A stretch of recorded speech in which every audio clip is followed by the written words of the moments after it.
लेकिन साउंड शुरू से है। साउंड, ये जो वोकल कोड है यहाँ से साउंड शुरू से निकल रहा है। साउंड तो बच्चा जब छोटा होता है तो क्या लेके आता है? कोई किताब लेके आता है, कोई अक्षर, कोई कोई शब्द, कोई वर्ण की कोई परिभाषा लेके आता है क्या? लेकिन साउंड लेके आता है। तो साउंड शुरू से है, और साउंड जो है ध्वनि है वो अनब्रेकेबल है। ध्वनि क्या है? अनब्रेकेबल, वो टूटती नहीं है। तो ध्वनि से बना आपका अक्षर है ना। ध्वनि दो प्रकार, ध्वनि होगी आपके स्वर और व्यंजन, जिसको बोलते हैं क्या बोलते हैं? स्वर और व्यंजन। स्वर और व्यंजन दोनों मिलकर आपको वर्णों का निर्माण करते हैं। वर्णों से मिलकर आपका शब्द बनता है, शब्दों से मिलकर आपका सेंटेंस बनता है। तो फिर ये क्या है?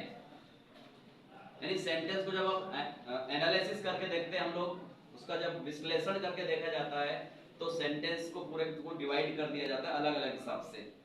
तो सेंटेंस के अंदर क्या है? सेंटेंस के अंदर आपका लेटर है, उसके बाद में आपकी साउंड है, उसके बाद में आपका शब्द है, वर्ण है, सब कुछ है उसके अंदर। उसी के अंदर उपवाक्य भी है। उसी के किसी हिस्से को वाक्यांश भी बोला जाता है। क्या बोला जाता है? वाक्यांश। अब ये सेंटेंस के अंदर क्लाउज होता होगा कि नहीं होता होगा? है?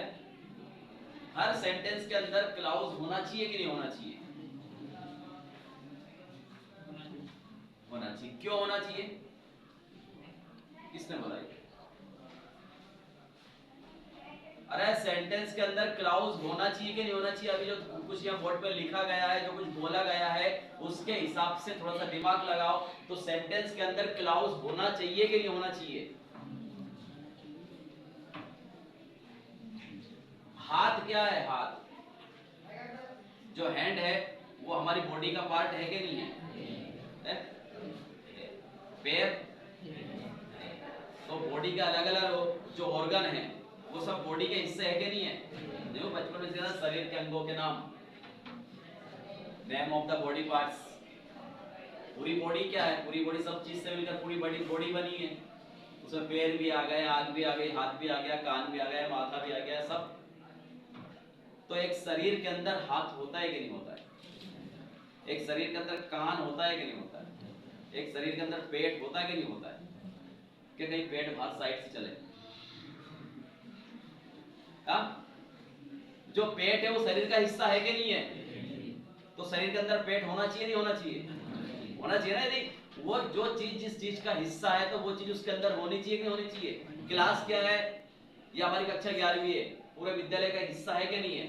तो विद्यालय में कक्षा 11वीं होनी चाहिए नहीं होनी चाहिए? कक्षा है तो कहाँ मिलेगी? स्कूल के अंदर। कहाँ मिलेगी? स्कूल के अंदर क्लास मिलेगी नहीं मिलेगी? तो सेंटेंस के अंदर क्लाउज मिलेगा, मिलना चाहिए नहीं मिलना चाहिए? क्यों मिलना चाहिए? क्योंकि वो सेंटेंस का हिस्सा है। Clause is a part of a sentence. Clause क्या है? सेंटेंस का एक हिस्सा है, एक भाग है, एक अंश है। ठीक उसी प्रकार जैसे एक सेंटेंस का एक हिस्सा आपका जो शब्द होता है, वाक्य का ऐसे मिलकर बनता है शब्दों से। तो सेंटेंस के अंदर शब्द होते हैं नहीं होते हैं?